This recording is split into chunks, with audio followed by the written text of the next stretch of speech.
Hello' my friend my family, আপোনালোক সকলোকে মই আজি এটি নতুন ভিডিঅ'লৈ স্বাগতম জনাইছোঁ।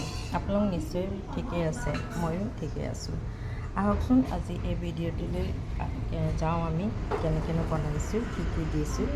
এয়া চাওক, মই মগু দালি লৈছোঁ। আচলতে পচলা বনাবলৈ মগু দালি প্ৰায় নলয়, মই কিন্তু মগু দালি লৈছোঁ। আৰু জালুক, এয়া গোটা জিৰা, সৰিয়হ, আদা ৰচুনৰ পেষ্ট, হালধি, জলকীয়া গুড়ি, জ্বলা জলকীয়া গুড়িটো, নিমখ, বিলাহী, আদা, জলকীয়া, ৰচুনৰ পিচ কেইটামান, আলু আৰু পিঁয়াজ, এই আটাইখিনি মছলা মই এতিয়া তৈয়াৰ কৰি ল'ম। আৰু মগু দালিখিনি মই এতিয়া তিয়াই ল'ম। এতিয়া আপোনালোকে চাই থাকিব আৰু যদি ভাল লাগে নিশ্চয় প্ৰথমৰ পৰা শেষলৈকে চাব। আপোনালোকেও বনাই খাব। ৰেচিপিটি হৈছে কল পচলাৰ সৈতে মুৰ্গীৰ মাংস, বুজিলে। কল পচলাৰ সৈতে মুৰ্গী মাংস খালে বহুত ভাল লাগে খাই। ময়ো বহুত ভাল পাওঁ আৰু মোৰ ঘৰৰ মানুহেও বহুত ভাল পায়। সেয়েহে আজি যিহেতু বিহু আহি আছে, বিহুৰ পৰাইতো কলপচলা মানুহে আৰম্ভ কৰিয়েই দিয়ে। ভেদাইলতা, কলপচলা, কলডিল এইবিলাক আমাৰ স্বাস্থ্যৰ কাৰণে বহুত ভাল। সেয়ে মই ভাবিলোঁ আজি মই কলপচলা ৰেচিপিটো এটা আপোনালোকলৈ আগবঢ়াওঁ। কাইলৈৰ পৰাতো চবেই খাব লাগিব, আজিৰ পৰাই খায় আৰু, কিন্তু তথাপিতো সেইকাৰণে মই আপোনালোকলৈ মুৰ্গী মাংসৰ সৈতে কলপচলা ব্যঞ্জনটি আগবঢ়ালোঁ। চাই যাব প্ৰথমৰ পৰা শেষলৈকে। যদি ভাল লাগে লাইক, কমেণ্ট, শ্বেয়াৰ কৰিব, ছাবস্ক্ৰাইব কৰিব বুলি মোৰ আশা থাকিল। আৰু বিহুৰ বাবে ওলগ থাকিল আৰু ঈদৰ বাবে ঈদ মোবাৰক সকলোলৈকে থাকিল। এয়া এতিয়া 1 কেজি মাংস লৈছোঁ মই, কাৰণ মানুহ বহুত, ওচৰৰ মানুহকো দিব লাগিব। সেইকাৰণে মাংসখিনি মই প্ৰায় অলপ অলপকৈ ফ্ৰাই কৰি আছোঁ। এয়া আৰু আছে মাংস, মই ফ্ৰাই কেঁচাকৈ এয়া সানি থৈছোঁ মছলা দি। মই এতিয়া ফ্ৰাই কৰি ল'ম। মই ফ্ৰাই কৰিহে দিওঁ মানে পচলাত, ভাল লাগে তেতিয়া, বেলেগ এটা টেষ্ট আহে। ঠিক আছে, এতিয়া মই বাকীখিনি বস্তু যোগাৰ কৰি লওঁ। এয়া চাওক, আমাৰ মৰমৰ বৌৱে একদম ধুনীয়াকৈ কলপচলাটো ধৰিছে, দেখিছে নাই কিমান ডাঙৰ, তেওঁতকৈও ডাঙৰ নেকি। এতিয়া আমি কলপচলাটো দুইজনীয়ে অগৰাই বগৰাই কাটিম, কাটি পেলাই বনাম। গতিকে আপোনালোকে চাই থাকিব। আপোনালোকেও এনেকৈ ধৰি দুজনীৰ মাজত কলপচলাটো বনাবলৈ ঠিক কৰিব। এয়া কলপচলা দেখিছেনে, কটা প্ৰায় হৈ গৈছে। এনেকৈ আঁহটো গুচাই লৈছোঁ। আঁহটো যদি গুচাই নলয় তেতিয়াহ'লে কলপচলাটো খাবলৈ ভাল নহয়। কলডিল আহি গৈছে মুখত। এতিয়া এনেকৈ গুচাই মই গোটেই সম্পূৰ্ণ কৰিছোঁ কলডিলটো।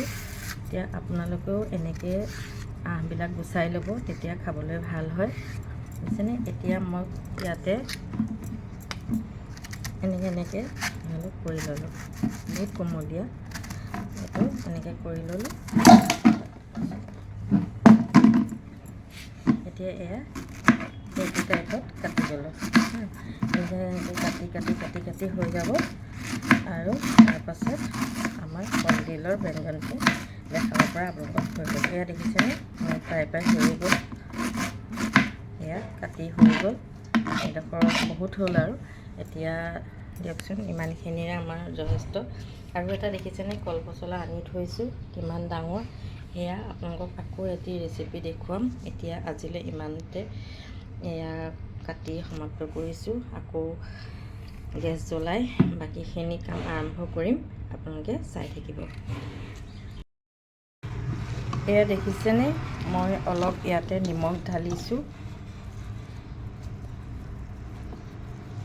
নিমখখিনি দি পূৰা খচি ল'ম। পূৰা খচি তাৰপৰা এটা পানী ওলাব ক'লা ক'লা।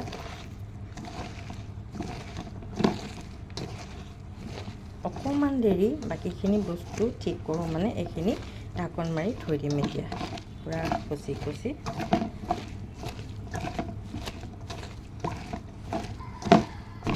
এয়া দেখিছেনে আলুখিনি। এয়া আলু মই অকণমান নিমখ দি সানি থৈছিলোঁ। এতিয়া মই গৰম তেল গৰম কৰিলোঁ, তাতে মই ফ্ৰাই কৰিছোঁ।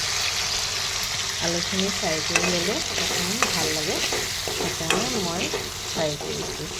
নিসিজিলেও হ'ব, মানে এটা কালাৰ আহিব যে সেই কালাৰটো ভাল লাগিব। পূৰা ফ্ৰাই নকৰিলেও হ'ব, হাফ ফ্ৰাই কৰিলেও হ'ব। আলুখিনি ধুনীয়াকৈ কালাৰ আহিছে।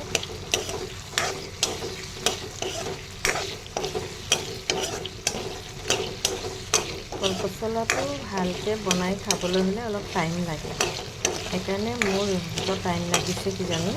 যিহেতু বহুত দীঘলেই হ'ব, ই আপোনালোকে চাই যাব। এয়া প্ৰায় হৈ গৈছে, চাই যাওক। মই ইয়াতে এতিয়া জিৰা ঢালিছোঁ, তাতে সৰিয়হ কেইটামান ঢালিছোঁ, গোটা জালুক কেইটামান দিছোঁ, গোটা নহৰু কেইটামান দিছোঁ,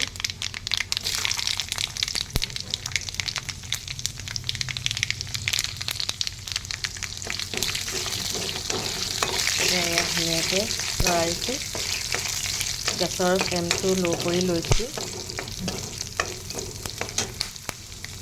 ইয়াতে মই অকণমান আদাও কাটি টুকুৰা টুকুৰকৈ দি দিছোঁ। ধুনীয়াকৈ এতিয়া ফ্ৰাই কৰি ল'ম। বুজিছেনে? নহৰু কালাৰটো ভাল হৈ আহিছে।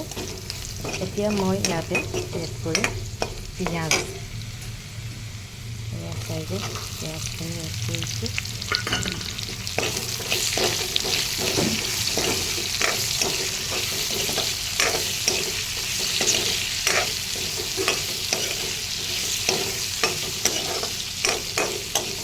পিঁয়াজখিনি ধুনীয়াকৈ মজ খাবলৈ দিছোঁ, মজাই যেতিয়া অকণমান ৰঙচুৱা হ'ব, তেতিয়া মই কেঁচা জলকীয়া ফালি থৈছোঁ গোটা দি দিম।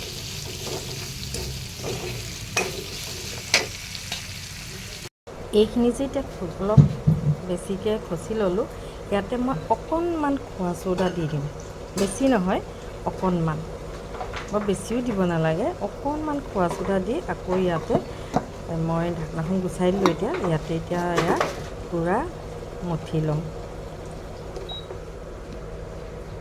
ধুনীয়াকৈ মঠি ল'লোঁ। মানে খোৱা চ'ডাটো অকণমান দিলেই, চ'ডাটো একচুৱেলি দিবও পাৰে নিদিবও পাৰে। কিছুমানে অপকাৰ বুলি ভাবিলে নিদিব, কিছুমানে ভাল লাগে বুলি ভাবিলে দিব পাৰে, একো ক্ষতি নহয়। ইয়াতে এতিয়া মই কেঁচা জলকীয়া এয়া ফালি থৈছোঁ, বুজিছেনে? কি ধুনীয়াকৈ এয়া দি দিম। ইয়াতে মছলা চছলা চব সোমাই যায়। এইকেইটা একদম, কিছুমানে কয় কৃষ্ণ জলকীয়া, কিছুমানে কয় ব্লেক চিলি, যিয়ে যি নকওক আৰু টেষ্টটো ভাল হ'ব যেন লাগিছে। জলকীয়াকেইটা ভাল বুলি কৈছে। আজি বজাৰৰ পৰা গৈ ধুনীয়াকৈ বাছি কিনি আনিছোঁ পচলা বনাম বুলি। এতিয়া মই ইয়াতে এড কৰিছোঁ বিলাহী।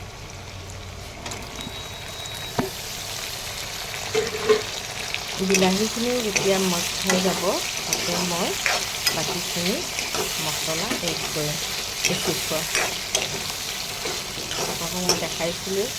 এতিয়া মই ইয়াতে হালধি,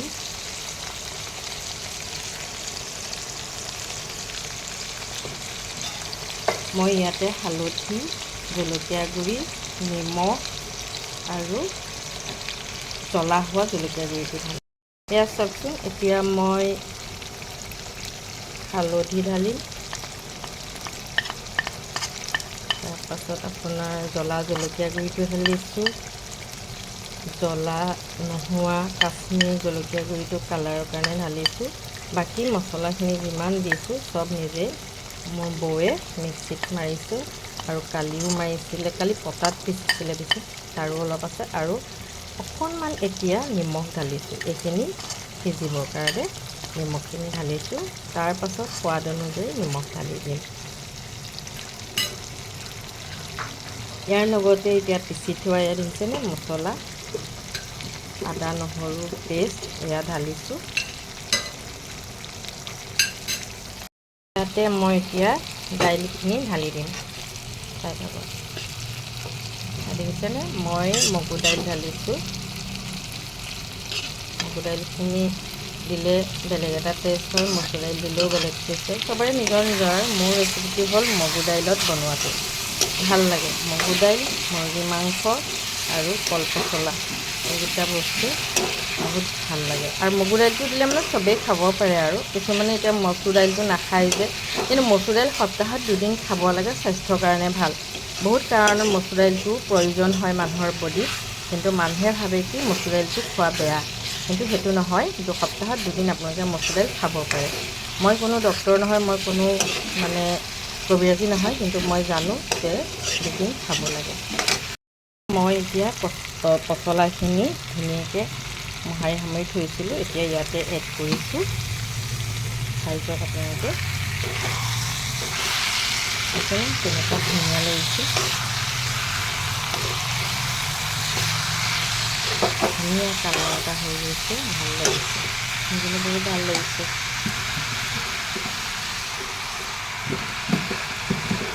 তেল পচলাখিনি সম্পূৰ্ণকৈ দি এতিয়া পূৰা লৰাই তাতে আলুখিনি দি দিম ফ্ৰাই কৰা। তাৰপাছত লাষ্টত মাংসখিনি ফ্ৰাই কৰি থৈছোঁ, সেইখিনি লাষ্টত ঢালি দিম। এতিয়া এইখিনি অকণমান ঢাকনা মাৰি হ'বলৈ দিছোঁ। মই এতিয়া আলু আৰু তেজপাতখিনি দি দিছোঁ। এতিয়া 5 মিনিট ঢাকনাখন মাৰি পেলাই এতিয়া ঢাকনা আঁতৰাই দিছোঁ। এতিয়া এয়া দেখিছেনে ধুনীয়াকৈ হৈ আহিছে, আৰু লাগিব 15 মিনিট। ভালকৈ খাবলৈ হ'লে, মজা হ'বলৈ হ'লে আৰু টাইম লাগিবই ন, সেইকাৰণে আপোনালোকেও এনেকৈ বনাই খাবচোন। মই এতিয়া আকৌ ঢাকনাখন মাৰি দিছোঁ, এতিয়া 10 মিনিট। দেখিছেনে আমাৰ ৰেচিপিটো হৈ গৈছে। চিকেন দিয়া আপোনাৰ ধনিয়া পাত কাটি দিছোঁ। এতিয়া চিকেন পচলা দাইলৰ সৈতে বনোৱা আঞ্জা আমাৰ হৈ গৈছে। এতিয়া আমি পৰিৱেশন কৰিম। আপোনালোকে যদি ভাল পায় ভিডিঅ'টি লাইক শ্বেয়াৰ কমেণ্ট কৰিব বাৰে কৈছোঁ। আৰু যিখিনি মছলা দিয়া হয় সেইখিনি ডেছক্ৰিপশ্যনত দিয়া হ'ব, আপোনালোকে ভালকৈ চাই ল'ব। আৰু মই বনোৱা দি আপোনালোকে বনাবলৈ চেষ্টা কৰিব, ভাল লাগিব নিশ্চয়। ঠিক আছে, আজিলৈ ভিডিঅ'টো ইমানতে সমাপ্ত কৰিলোঁ। ভালে থাকক, কুশলে থাকক, শান্তিত থাকক। এই বিহু আৰু ঈদৰ বাবে সকলোকে শুভেচ্ছা আৰু দোৱা আৰু মোবাৰক থাকিল। সকলোৱে যেন হাঁহি মুখে ৰঙীন জীৱন এটা যাপন কৰিব পাৰে, তাৰ কামনাৰে আজিলৈ ইমানতে মোৰ ভিডিঅ'টি সমাপ্ত কৰিলোঁ। ধন্যবাদ।